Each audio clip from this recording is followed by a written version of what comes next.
Welcome back to the Winner Circle, everybody. I'm here today with Kenny from BASYS. They are blending human and AI to better serve your customers across so many industries, including healthcare. Kenny, welcome to the Winner Circle and congratulations on all the success.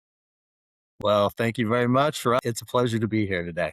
Now, customer service is almost oxymoronic if, in my experience. You guys are really working to solve this, but before we get into all the details, give us a little bit of background on BASYS and kind of the evolution of where you guys kind of came from and how you got here. Yeah. Well, we really specialize in the payments portion of various industries, but we are huge in the healthcare space as well. And you're right; it is kind of an oxymoron in that space. We've all been there as consumers, and the patient pay portal piece is clunky, cumbersome, very, predicated on the insurance piece as well and your copays and things like that. I recently just went through one of those types of experiences myself, which I've never met a deductible in I think my adult life, and just recently had to have surgery and back in February and hit my deductible with the very first transaction.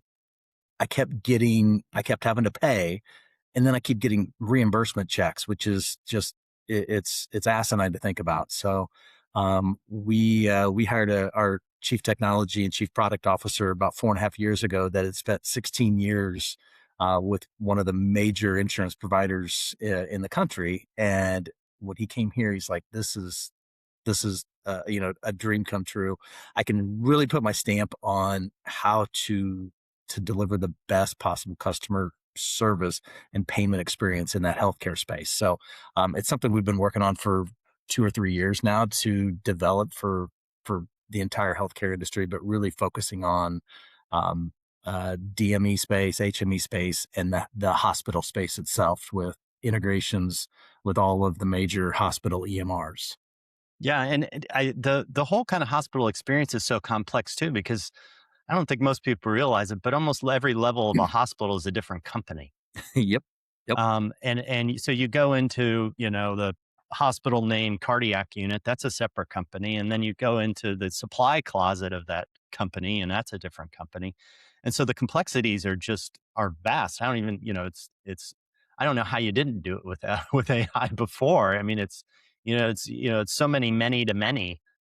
Trying to pull through all those strings all through that organization has really got to be just a complexity nightmare. If for an industry that's prides themselves on vendor consolidation, it is so fragmented, more so than probably any other industry that we're in. So healthcare is not our only foray into payment processing, but we're huge in the distribution space, the manufacturing space, the construction material space. So think sand, gravel, asphalt, aggregates, concrete facilities across the country.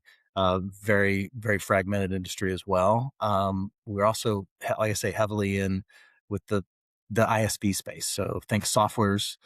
All these software users across the country are accepting payments typically. So anybody in that B2B space, B2C, now we're morphing into a little bit more with the healthcare and the different verticals out there. But it's it's crazy and it's ever expanding, and we still pride ourselves in bringing that personalized touch to it, which is, I think, why we were nominated for this award.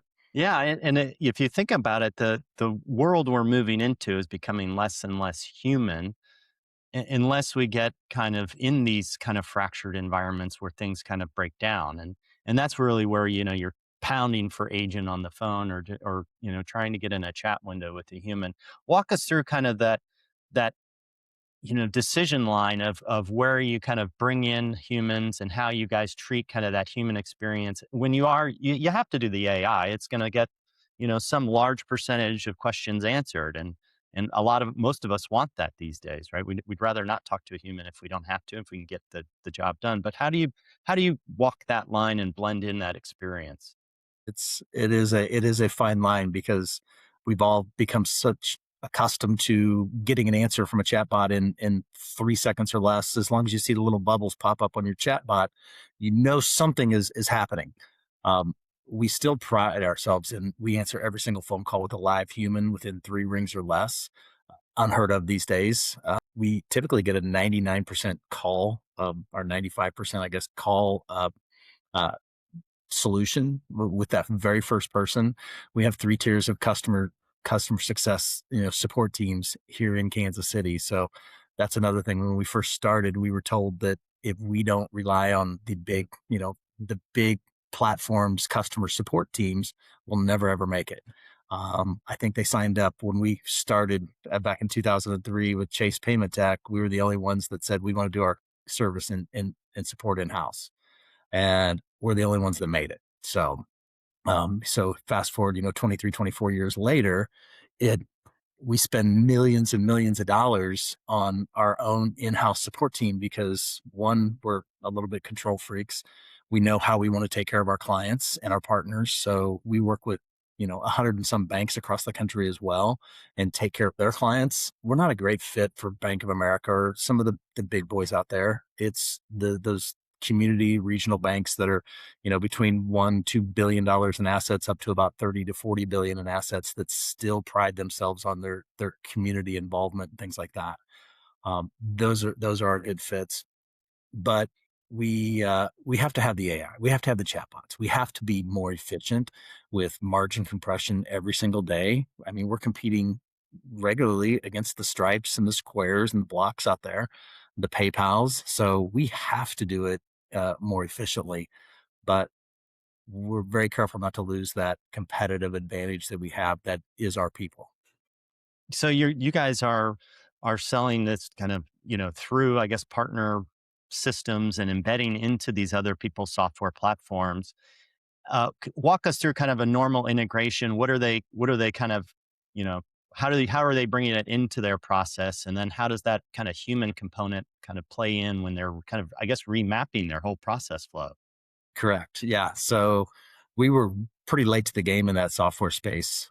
We'd been so heavily focused on our banking sales vertical for years, and the number of banks just keeps shrinking and shrinking and consolidating. So in 2003, there might have been 18,000 banks out there that were right in our wheelhouse. Today, that number is under 2,000. So we pivoted, and what we didn't realize is that pivot also helped our banking partners because most of the people at their banks want to process through their bank's partnership because the extra layer of security that we bring in that relationship. But what we figured out also is the software folks are the same, just cut from the same cloth. They'd all jumped in bed with a processor, and those processors have either sold out or they're gone over the last 20 years, because there's a big, consolidation in our industry space as well. All the big five platforms have gobbled up so many of the little guys out there that, we never set out to be the biggest. We wanted to be the best, and that customer service was what kind of distinguished us from a lot of the other folks.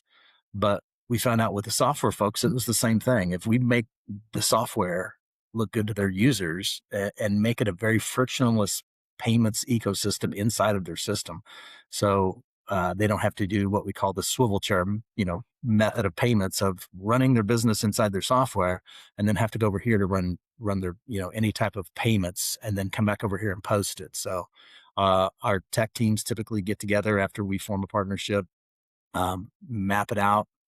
In many cases, they already have a processor in their ecosystem, so it's pretty simple. They know where everything goes. They're just looking for a better experience for their users, and that's what we strive to bring to the table. Well, and if I'm thinking about your customer's customer, you're generally talking about, especially with SaaS companies and banks, and you get into the healthcare stuff, it becomes different with consumers and stuff like that. But you're really talking to kind of these small or mid-market businesses, SMBs, where this stuff is kind of life and death. It's not, this is not one revenue channel. This is the revenue channel for a lot of these companies. So, walk us through kind of that time to resolution, kind of life or death decision on, how do you guys actually kind of manage through, a payment system failing, those phone calls coming in? What does that look like from their standpoint? Yeah, you hit the nail on the head there, Russ. It is the lifeblood of these SaaS companies and their users. We've got a partner that's in the martial arts space.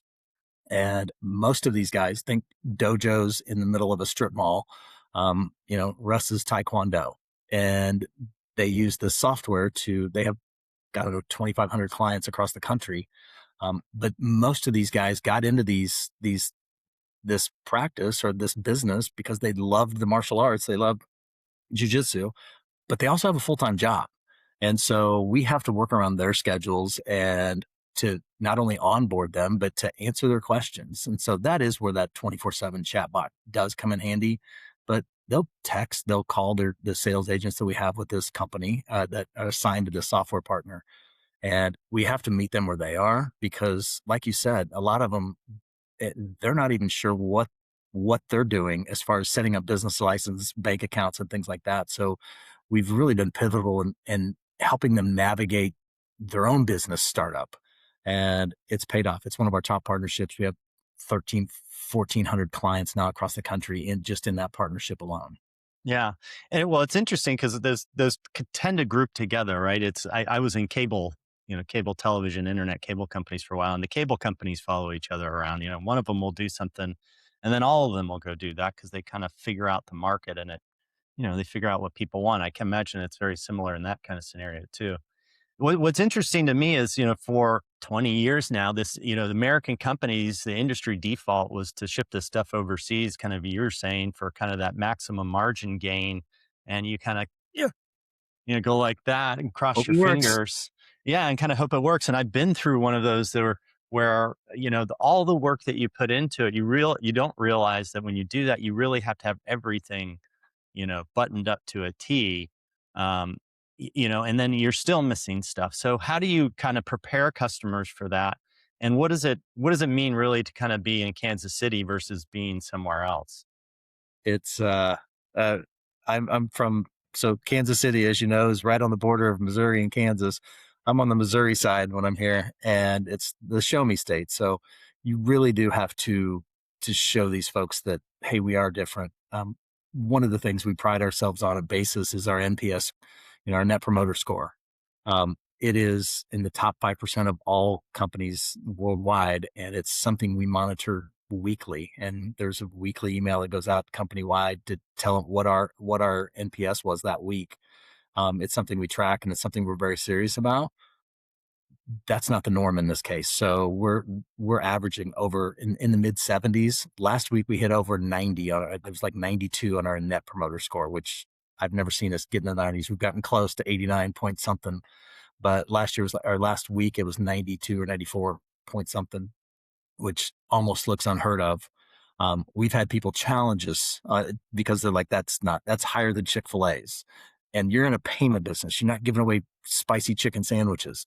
So but it is something that we hire for. We're very, very meticulous on who we bring in, and with personality indexes and cognitive scores, we want to make sure that somebody fits the exact model profile for this job at BASYS. And if they don't fit this one, maybe we like them so much that they might fit somewhere else.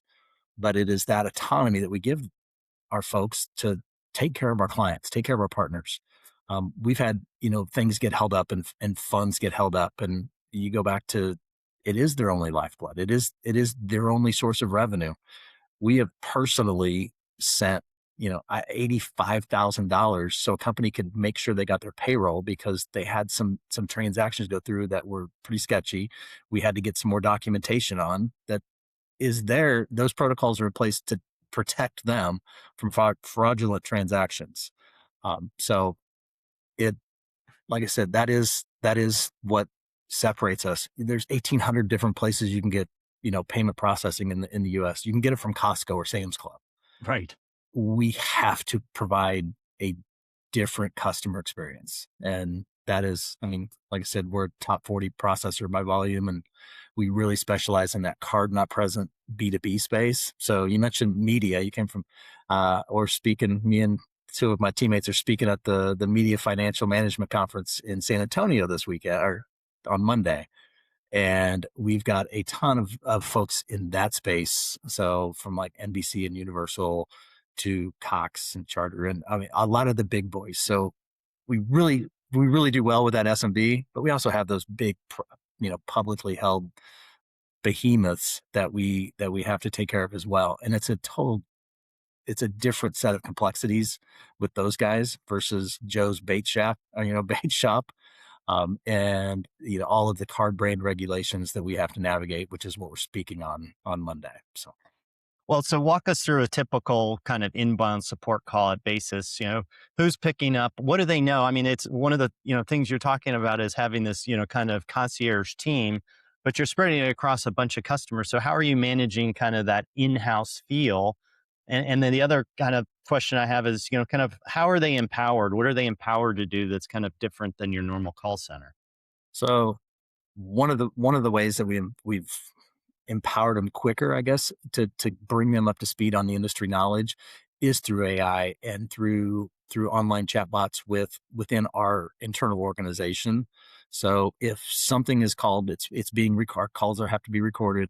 Um, the chatbot, their internal chatbot, will pick up on something that they may ask a question about this, and as soon as it triggers that, boom, it pops up on their screen that it could be this, this, this, or this. Um, that is typically used by our entry level customer service folks until they get the knowledge. But like I said, I've been doing this for 23 some odd years.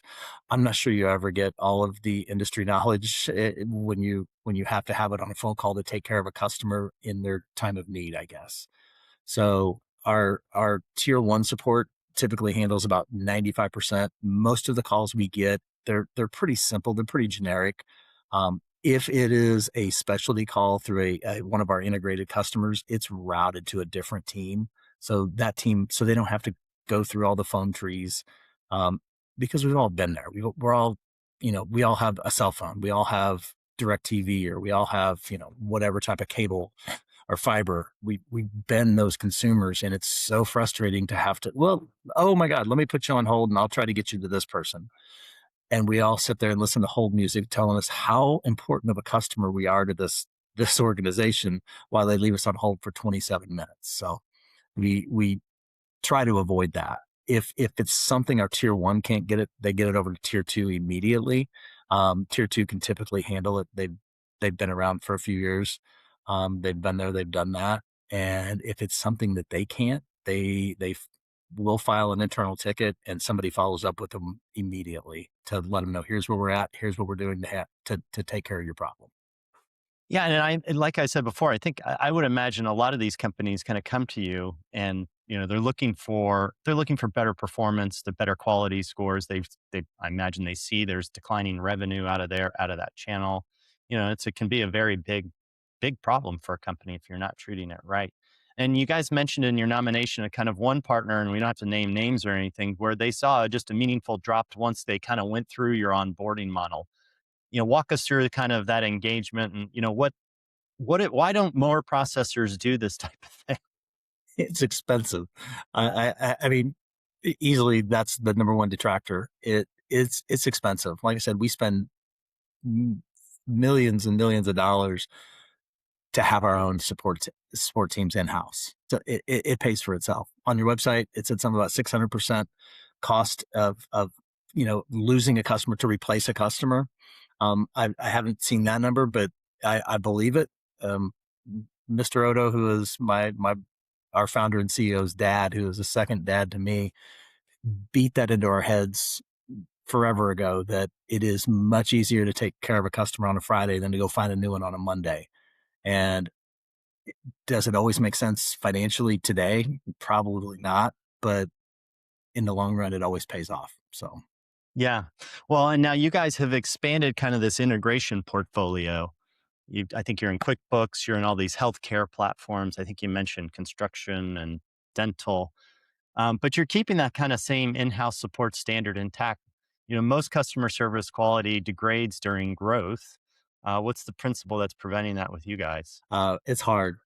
We started, I mean, literally in a janitor's closet in one of our sister companies, with two of us.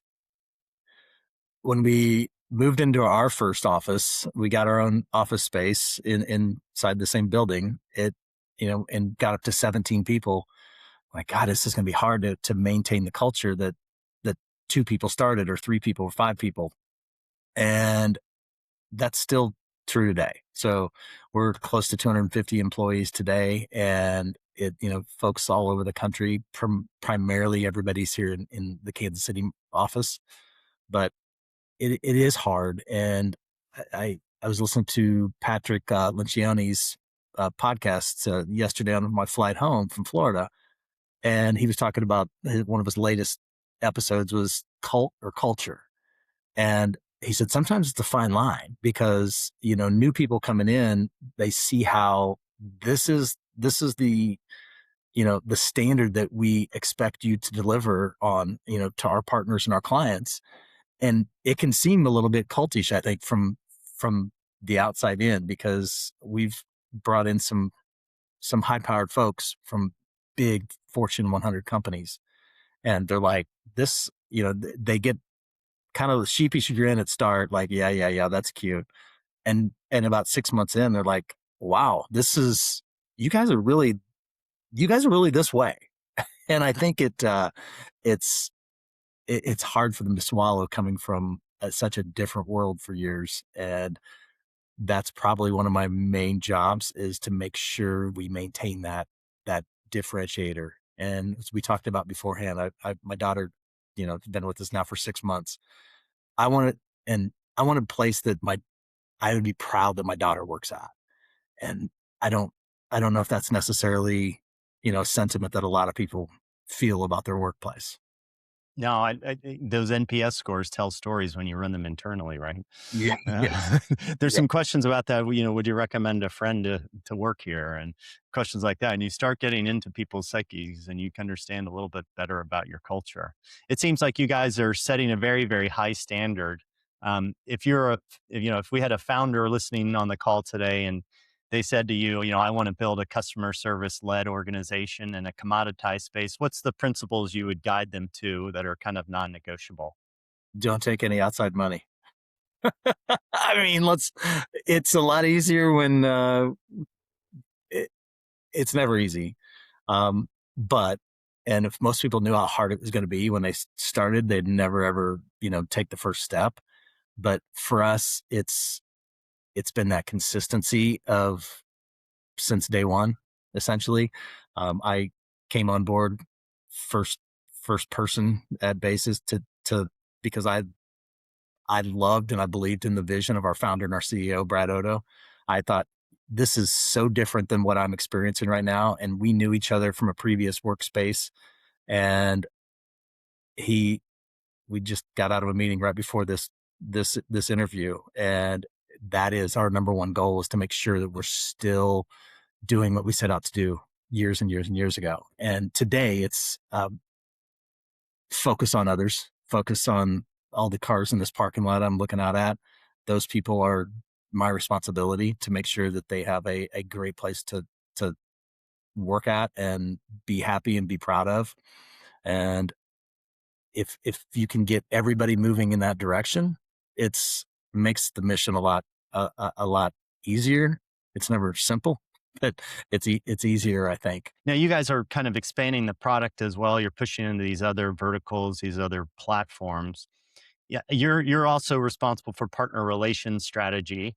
What is that kind of integration, that's missing today? What are you seeing out there where, partners are kind of clamoring for more advancements? Um, Helping them grow their revenue, is first and foremost, especially with the SaaS folks. Um, most most of our SaaS folks that we're working with today are working towards an exit. So, and we've had 5, 6 of them exit in the last, not fully exit, but start taking PE money and our VC. And it's it's been really cool getting to know the founders of these companies and helping them build an exit strategy based on revenue from that revenue share from BASYS, and see it, multiply their exit number, 10x in some cases. So we're able to add a lot to their bottom line, and become partners, not vendors, I guess. Well, and in a lot of these scenarios, at least in my experience, your SaaS platforms are usually very high margin. They're also very competitive, especially in the AI world now that we're living in. You could seemingly, clone Salesforce if you wanted to tomorrow. Yep. Maybe not tomorrow, but the next day. Two days of Claude code. Um, Yes. and so this turnover is happening so fast. These guys have to be building, something differentiated. And it sounds like that customer service piece, even simple as it is with payments, is a differentiator. Yeah. Yes. It's we've we've got to be competitive. But our competitive, you know, advantage is our people and the way we take care of their clients and the partnerships. And um, it takes a little bit for somebody to see that, because a lot of folks are just strictly looking at the revenue, and we've we've we've displaced other payment processors out there with software companies that were getting 100% of the revenue, um, with our model at much less numbers, and they're making way more money today than they were with their previous people, with transparency and just honest communication, I think. So Yeah. it's not dead. I told you I grew up a farm boy in Northwest Missouri. My dad, I mean, he was the epitome of building a reputation on a handshake, and it's it's not dead yet, I don't think. No, I think we're going to come roaring back to it. Or at least I hope. I think as AI gives us more time and away Yes. from computers, we're going to be more human. I really hope, maybe that's a Pollyanna view of the world, but I really hope that's where we're headed.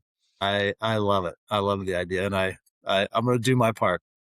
So if you look at the industry, you're in this very kind of cutthroat, highly marginalized industry where margins are very thin usually. Yes. And you look at kind of the broader industry at how they're treating customer service. If you could change some of the things about that, what would it be, and what would it cost? I can tell you exactly what it costs, but uh, I don't know. I would go back to what we just talked about. I do have, the older I get, I have that Pollyanna view of the world, that it can be like this and like this. It's not an and or. It can be and yes. It can be, we can do what we say we're going to do for our clients and our partners, and we can still make money. And there's some cases where we're not a great fit, and we will part ways as friends and move on down the road. We've had numerous partners come back and say, "Hey, we followed that shiny object in this direction 2 years ago. It didn't pan out, and we ended up losing. It ended up being a black eye on our product. So we do need to go in a different direction, I guess. But I go back to our people. It's really hard to get hired on here at BASYS, and we hear that from a lot of folks that are having to fill positions.